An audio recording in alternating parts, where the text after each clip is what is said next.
I've just returned from Manipur.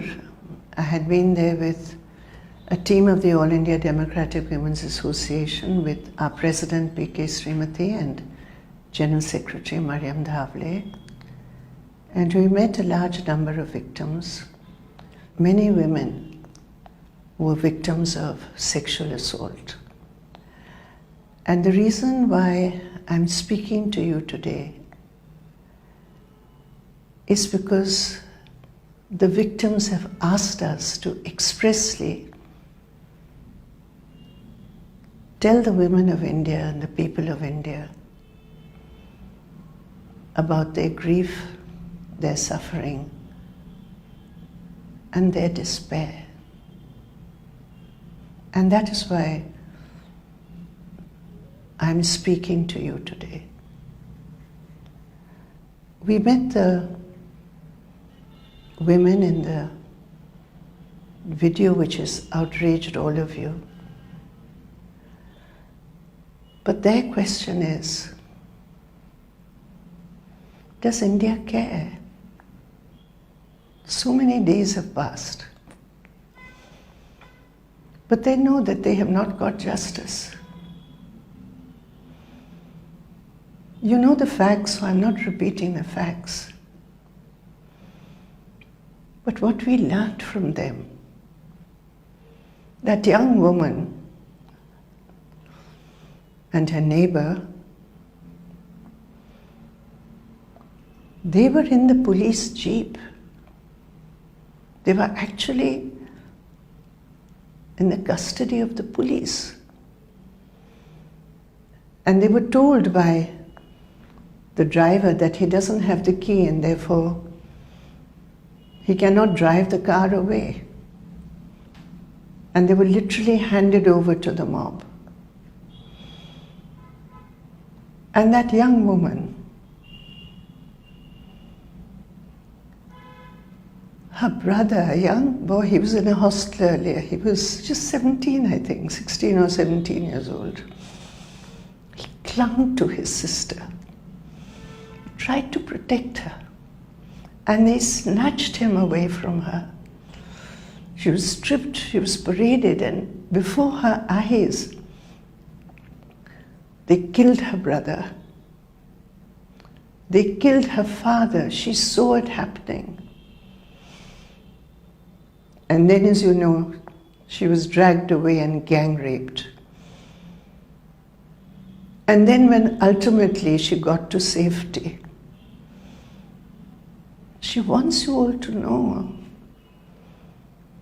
she couldn't speak about what happened to her for days because she did not want to burden her mother, who was grieving for the loss of her son, the loss of her husband. And therefore, for days,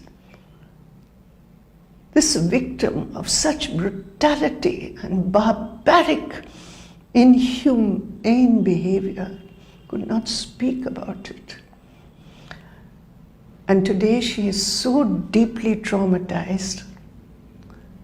They despair because there is no justice. No justice. The police in their first report did not even acknowledge that such an incident had taken place. They said just the village is burnt. There's vandalism. They did not even mention it. The older woman who had been stripped, she said, what we faced, we faced. But where is the justice? And if we don't speak out today, who will? When she said we, she meant we, the women. We, the citizens of India. Tomorrow it will happen to any woman, is what she said. And this was a targeted crime. They said this was targeted because we are tribals, because we belong to a particular Kuki Zomi community.